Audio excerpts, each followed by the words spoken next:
ओम नमो नारायणाय नमः। जय श्री हरि। हरे कृष्ण। आप सभी को बैसाख पूर्णिमा की हार्दिक शुभकामनाएं। आज सुनेंगे सत्यनारायण व्रत कथा। तो प्रेम से बोलिए सत्यनारायण भगवान की जय, गौरी पुत्र गणेश की जय। एक समय की बात है, नैमिषारण्य तीर्थ में सैनिक आदि 88,000 ऋषियों ने श्री सूत जी से पूछा, हे प्रभु, इस कलयुग में वेद विद्या रहित मनुष्य को प्रभु शक्ति किस प्रकार मिल सकती है तथा उसका उद्धार कैसे होगा? हे मुनि श्रेष्ठ, कोई ऐसा तप बताएं जिससे थोड़े समय में ही पुण्य मिले और मनवांछित फल की प्राप्ति हो। इस प्रकार की कथा सुनने की हम इच्छा रखते हैं। सर्वशास्त्रों के ज्ञाता श्री सूत जी बोले, हे वैष्णव पूज्य, आप सभी ने प्राणियों के हित की बात पूछी है, इसलिए मैं एक ऐसे श्रेष्ठ व्रत को आप लोगों को बताऊंगा जिसे नारद जी ने लक्ष्मी नारायण से पूछा था और लक्ष्मीपति ने मुनि श्रेष्ठ नारद जी से कहा था। आप इसे ध्यानपूर्वक सुनिए। एक समय की बात है, योगी राज नारद जी दूसरे के हित की इच्छा के लिए अनेकों लोकों में घूमते हुए मृत्यु लोक में आ पहुँचे। यहाँ उन्होंने अनेक योनियों में जन्मे प्रायः सभी मनुष्य को अपने कर्मों द्वारा अनेक दुखों से पीड़ित देखा। उनका दुख देखकर नारद जी सोचने लगे, कैसा यत्न किया जाए जिसके करने से निश्चित रूप से मानव के दुख का अंत हो जाए। इस विचार पर मनन करते हुए वह विष्णु लोक में गए। वहाँ वह देवों के इष्ट भगवान नारायण की स्तुति करने लगे, जिनके हाथों में शंख चक्र गदा और पद्म थे, गले में वरमाला पहने हुए थे। स्तुति करते हुए नारद जी बोले, हे भगवान, आप अत्यंत शक्ति से संपन्न हैं। मन तथा वाणी भी आपको नहीं पा सकती है। आपका आदि मध्य और अंत नहीं है। निर्गुण स्वरूप सदृश्य के कारण भक्तों के दुख को दूर करने वाले आपको मेरा नमस्कार है। नारद जी की स्तुति सुनकर भगवान विष्णु बोले, हे मुनि श्रेष्ठ, आपके मन में क्या बात है? आप किस काम के लिए पधारे हैं? उसे निसंकोच कहिए। इस पर नारद जी बोले, हे प्रभु, मृत्यु लोक में अनेक योनियों में जन्मे मनुष्य अपने कर्मों द्वारा अनेक दुखों से दुखी हो रहे हैं। हे नाथ, आप मुझ पर दया रखते हैं, तो आप बताइए कि वो मनुष्य थोड़े प्रयास से अपने दुखों से कैसे छुटकारा पा सकते हैं। श्री हरि बोले, हे नारद, मनुष्यों की भलाई के लिए तुमने बहुत अच्छी बात पूछी है। जिसके करने से मनुष्य मोह से छूट जाता है, वह बात मैं तुमसे कहता हूँ, उसे सुनो। स्वर्गलोक और मृत्युलोक दोनों में एक दुर्लभ उत्तम व्रत है जो पुण्य देने वाला है। आज प्रेमवश होकर मैं तुमसे कहता हूँ, ध्यानपूर्वक सुनो। श्री सत्यनारायण भगवान का यह व्रत अच्छी तरह विधि विधान पूर्वक करने से मनुष्य तुरंत ही यहाँ सुख भोग कर मरने पर मोक्ष पाता है। श्री हरि की वचन सुनकर नारद जी बोले कि उस व्रत का क्या फल है और उसका विधान क्या है? यह व्रत किसने किया था? इस व्रत को किस दिन करना चाहिए? सभी कुछ विस्तार पूर्वक बताइए।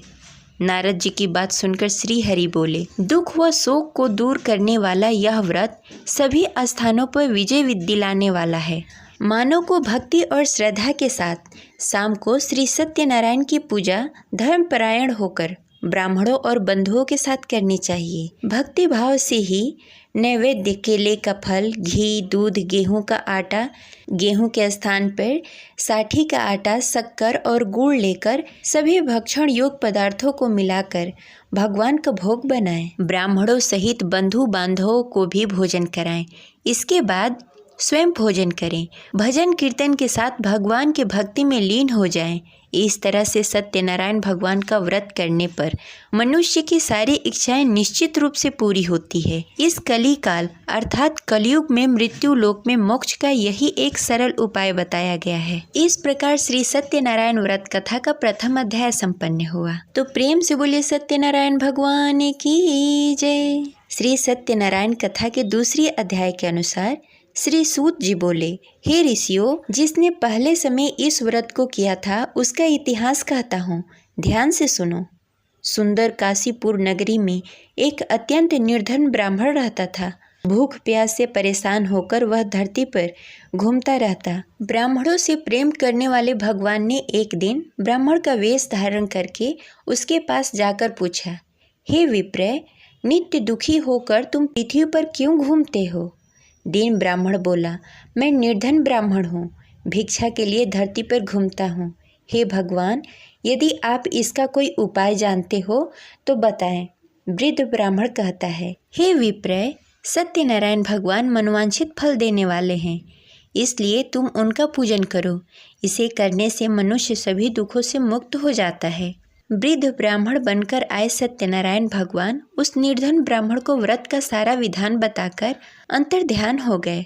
ब्राह्मण मन ही मन सोचने लगा कि जिस व्रत को वृद्ध ब्राह्मण करने को कहा गया है, मैं उसे जरूर करूँगा। यह निश्चय करने के बाद उसे रात में नींद नहीं आई। वह सवेरे उठकर सत्यनारायण भगवान के व्रत का निश्चय कर भिक्षा के लिए निकल चला। उस दिन निर्धन ब्राह्मण को भिक्षा में बहुत धन मिला, जिससे उसे बंधु बांधवों के साथ मिलकर श्री सत्यनारायण भगवान का व्रत संपन्न किया। भगवान सत्यनारायण का व्रत संपन्न करने के बाद वह निर्धन ब्राह्मण सभी दुखों से छूट गया। हर माह इस व्रत को करने लगा। इस तरह से सत्यनारायण भगवान के इस व्रत को समय से जो मनुष्य करेगा वह सभी प्रकार के पापों से छूटकर मोक्ष को प्राप्त होगा और सभी दुखों से मुक्त हो जाएगा। श्री सूत जी बोले कि इस तरह से नारद जी से नारायण जी का कहा हुआ श्री सत्यनारायण व्रत को मैंने तुमसे कहा। हे विप्रो, मैं अब और क्या कहूँ। ऋषि बोले, हे मुनिवर, संसार में उस विप्र से सुनकर और किस किस ने इस व्रत को किया, हम सब इस बात को सुनना चाहते हैं। इसके लिए हमारे मन में श्रद्धा का भाव है। श्री सूत जी बोले, हे मुनियों, जिस जिसने इस व्रत को किया वह सब सुनो। एक समय वही विप्र धन और ऐश्वर्य के अनुसार अपने बंधु बांधवों के साथ इस व्रत को करने को तैयार हुआ। उसी समय एक लकड़ी बेचने वाला बूढ़ा आदमी आया और लकड़ियां बाहर रखकर अंदर ब्राह्मण के घर में आ गया। प्यास से दुखी वह लकड़हारा उसको व्रत करते देख विप्र को नमस्कार कर पूछने लगा कि आप यह क्या कर रहे हैं तथा इसे करने से क्या फल मिलेगा, कृपया करके मुझे बताइए। ब्राह्मण ने कहा कि सब मनोकामनाओं को पूरा करने वाला यह सत्यनारायण भगवान का व्रत है। इनकी कृपा से ही मेरा घर धन्य धान्य आदि से भरा हुआ है। विप्र से सत्यनारायण व्रत के बारे में जानकर लकड़हारा बहुत प्रसन्न हुआ। चरणामृत लेकर वह प्रसाद खाने के बाद वह अपने घर गया।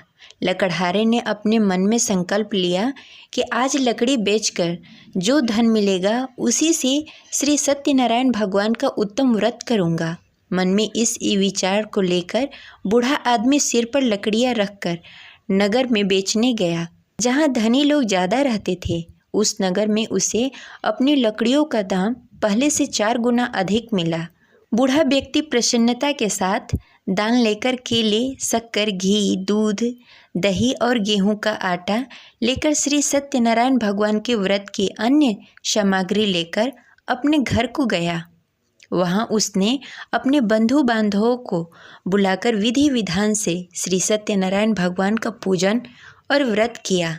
इस व्रत के प्रभाव से वह बूढ़ा लकड़हारा धन, पुत्र आदि से युक्त होकर संसार के समस्त सुख भोगकर अंतकाल में बैकुंठ धाम को चला गया। इस प्रकार श्री सत्यनारायण कथा के दूसरी अध्याय संपन्न हुई। तो प्रेम से बोलिए श्री सत्यनारायण भगवान की जय। सत्यनारायण व्रत कथा के तीसरी अध्याय के अनुसार श्री सूत जी बोले, हे मुनि श्रेष्ठों, अब आगे की कथा कहता हूँ। पहले समय में उल्कामुख नामक एक बुद्धिमान राजा था। वह सत्यवक्ता और जितेंद्रिय था। प्रतिदिन देव स्थान पर जाकर और निर्धनों को धन देकर उसके कष्ट दूर करता था। उसकी पत्नी कमल के समान मुख वाली तथा सती सावित्री थी। भद्रशिला नदी के तट पर दोनों ने श्री सत्यनारायण भगवान का व्रत किया। उसी समय साधु नाम का एक वैश्य आया। उसके पास व्यापार करने के लिए बहुत सारा धन भी था। राजा को व्रत करते देखकर वह विनय के साथ पूछने लगा, हे राजन, भक्ति भाव से पूर्ण होकर आप यह क्या कर रहे हैं? मैं सुनने के लिए इच्छुक हूँ, आप मुझे बताइए। राजा बोला, हे साधु, अपने बंधु बांधवों के साथ पुत्रादि आदि प्राप्ति के लिए यह महाशक्तिशाली श्री सत्यनारायण भगवान का व्रत और पूजन कर रहा हूँ। राजा के वचन सुनकर साधु आदर के साथ बोला, हे राजन, मुझे इस व्रत का सारा विधान कहिए। आपके कथानुसार मैं भी इस व्रत को करूँगा। मेरी भी संतान नहीं है और इस व्रत को करने से निश्चित रूप से मुझे संतान की प्राप्ति होगी। राजा से सारा व्रत का विधान सुनकर व्यापार से निवृत्त होकर वह अपने घर गया। साधु वैश्य ने अपने पत्नी को संतान देने वाला इस व्रत का वर्णन कहकर सुनाया और कहा कि जब मेरी संतान होगी तब मैं इस व्रत को करूँगा। साधु ने इस तरह से वचन कर अपनी पत्नी लीलावती से कही। एक दिन लीलावती पति के साथ आनंदित हो संसारिक धर्म में पवित्र होकर श्री सत्यनारायण भगवान की कृपा से गर्भवती हुई। 10वें महीने में उसके गर्भ से एक सुंदर कन्या ने जन्म लिया। दिनों दिन वह ऐसे बढ़ने लगी जैसे शुक्ल पक्ष का चंद्रमा बढ़ता है। माता पिता ने अपनी कन्या का नाम कलावती रखा। एक दिन लीलावती ने मीठे शब्दों में अपने पति को याद दिलाया कि उसने सत्यनारायण भगवान की जिस व्रत को करने का संकल्प लिया था उसे करने का समय आ गया है। आप इस व्रत को करिए। साधु बोला कि हे प्रिय, इस व्रत को मैं उसके विवाह पर करूँगा। इस प्रकार अपनी पत्नी को आश्वासन देकर वह नगर को चला गया। कलावती पिता के घर में रहकर दिनों दिन बड़ी होने लगी। साधु ने एक बार अपनी कन्या को अपने नगर की सखियों के साथ खेलते हुए देखा तो तुरंत ही दूत को बुलाया और कहा कि मेरी कन्या योग वर देखकर आओ। साधु की बात सुनकर दूत कंचन वन में पहुंचा। वहां अच्छी तरह से देख सुनकर लड़की के सुयोग वाड़िक पुत्र को ले आया। सुयोग लड़के को देखकर साधु ने बंधु बांधवों को बुलाकर अपनी पुत्री का विवाह कर दिया। लेकिन दुर्भाग्य की बात यह है कि साधु ने अभी भी श्री सत्यनारायण भगवान का व्रत नहीं किया। इस पर श्री भगवान क्रोधित हो गए और श्राप दिया कि साधु अत्यधिक दुख से मिले। अपने कार्य में कुशल साधु बनिया जमाई को लेकर समुद्र के पास स्थित होकर रत्नसारपुर नगर में गया। वहां जाकर दामाद और ससुर दोनों ने मिलकर चंद्रकेतु राजा के नगर में व्यापार करने लगे। एक दिन भगवान श्री सत्यनारायण की माया से एक चोर राजा के घर राजा का धन चुराकर भाग गया। उसने राजा के सिपाहियों को अपना पीछा करते देख चुराया हुआ धन वहां रख दिया जहां साधु अपने जमाई के साथ ठहरा हुआ था। राजा के सिपाहियों ने साधु वैश्य के पास राजा का धन पड़ा देखा तो वह ससुर और जमाई दोनों को बांधकर प्रसन्नता से राजा के पास ले गए और कहा कि उन दोनों चोरों को हम पकड़ लाए हैं, आप आगे की कार्रवाई की आज्ञा दीजिए। राजा की आज्ञा से उन दोनों को कठिन कारावास में डाल दिया गया और उसका सारा धन भी उससे छीन लिया गया। श्री सत्यनारायण भगवान के श्राप से साधु की पत्नी भी बहुत दुखी हुई। घर में भी धन सारा खत्म हो गया। उसे चोर चुरा ले गए। शारीरिक तथा मानसिक पीड़ा और भूख प्यास से अति दुखी होकर अन्न की चिंता में कलावती एक ब्राह्मण के घर गई। वहां उसने श्री सत्यनारायण भगवान का व्रत होते हुए देखा। फिर कथा भी सुनी। वह प्रसाद ग्रहण कर रात को घर वापस आई। माँ ने कलावती से पूछा कि हे पुत्री, अब तक तुम कहाँ थी? तेरे मन में क्या है? कलावती ने अपनी माँ से कहा कि हे माँ, मैंने एक ब्राह्मण के घर श्री सत्यनारायण भगवान का व्रत देखा। कन्या के वचन सुनकर लीलावती भगवान के पूजन की तैयारी करने लगी। लीलावती ने परिवार और बंधुओं सहित श्री सत्यनारायण भगवान का पूजन किया और उससे वर मांगा कि मेरे पति और जमाई शीघ्र घर आ जाएं। साथ ही यह भी प्रार्थना की कि हम सबके अपराध को क्षमा कीजिए। श्री सत्यनारायण भगवान इस व्रत से संतुष्ट हो गए और राजा चंद्रकेतु के सपने में दर्शन देकर कहा कि हे राजन, तुम उन दोनों वैश्यों को छोड़ दो और तुमने जो उसका धन लिया है उसे वापस कर दो। अगर तुमने ऐसा नहीं किया तो मैं तुम्हारा धन, राज्य, संतान सभी को नष्ट कर दूंगा। राजा को यह सब कहकर भगवान अंतर ध्यान हो गए। प्रातःकाल सभा में राजा ने अपना सारा सपना सबको सुनाया। फिर बोले कि वड़िक पुत्रों को कैद से मुक्त कर सभा में लाओ। दोनों ने आते ही राजा को प्रणाम किया। राजा मीठी वाणी में बोला कि हे महानुभाव, भाग्यवश ऐसा कठिन दुख तुम्हें प्राप्त हुआ है, लेकिन अब तुम्हें कोई भय नहीं है। ऐसा कहकर राजा ने उन दोनों को नए वस्त्र आभूषण भी पहनाए और जितना धन उनका लिया था उसे दुगना धन वापस कर दिया। दोनों वैश्य अपने घर को चले गए। इस प्रकार सत्यनारायण व्रत कथा की तीसरी अध्याय संपन्न हुई। तो प्रेम से बोलिए भगवान सत्यनारायण की जय। सत्यनारायण कथा के चौथे अध्याय के अनुसार सूत जी बोले, वैश्य ने मंगलाचार कर अपनी यात्रा प्रारंभ की और अपने घर की ओर चल पड़ा। उसके थोड़ी दूर जाने के बाद एक दंडी वेशधारी श्री सत्यनारायण ने उससे पूछा, हे साधु, तेरे नाव में क्या है? अभिवाड़िक वड़िक हंसता हुआ बोला, हे दंडी, आप क्यों पूछते हैं? क्या धन लेने की इच्छा है? मेरे नाव में तो बेल और पत्ते भरे हुए हैं। वैश्य के कठोर वचन सुनकर भगवान बोले, तुम्हारा वचन सत्य हो। दंडी ऐसे वचन कह वहाँ से दूर चले गए। कुछ दूर जाकर समुद्र के किनारे बैठ गए। दंडी के जाने के बाद साधु वैश्य ने नित्य क्रिया के पश्चात नाव को ऊंची उठते देखकर अचंभा माना और नाव में बेल पत्ते आदि देखकर मूर्छित होकर जमीन पर गिर पड़ा। मूर्छा खुलने पर वह अत्यंत शोक में डूब गया।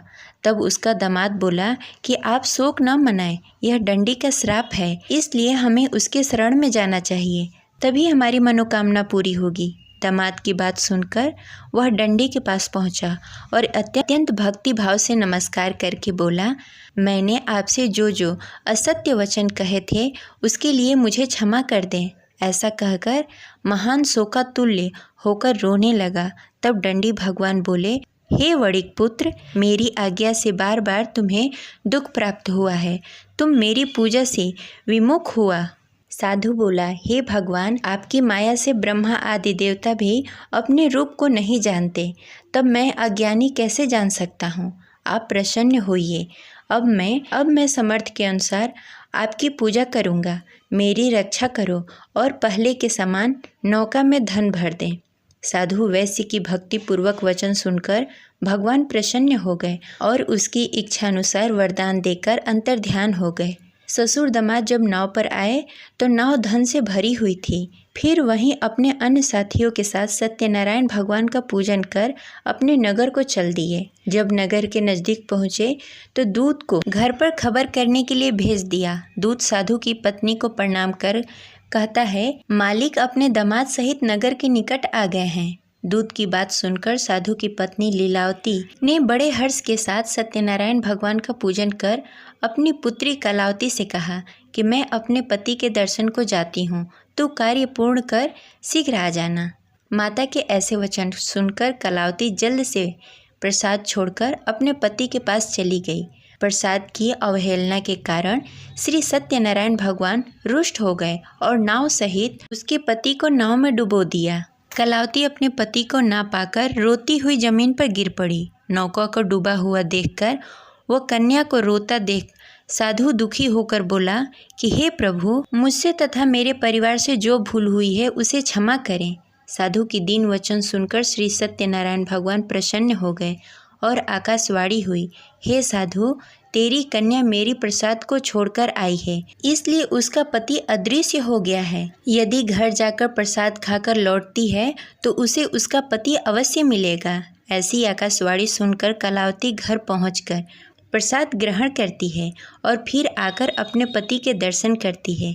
उसके बाद साधु अपने बंधु बांधवों के सहित श्री सत्यनारायण भगवान की विधि विधान से पूजा करता है तथा इस लोक से सुख भोग कर अंत में स्वर्ग को जाता है। इस प्रकार सत्यनारायण व्रत कथा की चतुर्थ अध्याय संपन्न हुई। प्रेम से बोले श्री सत्यनारायण भगवान की जय। श्री सत्यनारायण भगवान के पंचम अध्याय के अनुसार श्री सूत जी बोले, हे ऋषियों, मैं और भी एक कथा सुनाता हूँ, उसे ध्यान पूर्वक सुनो। प्रजा पालन में लीन तुंग ध्वज नामक एक राजा था।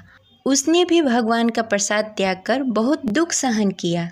एक बार वन में जाकर वन्य पशुओं को मारकर वह बड़ के पेड़ के नीचे आया।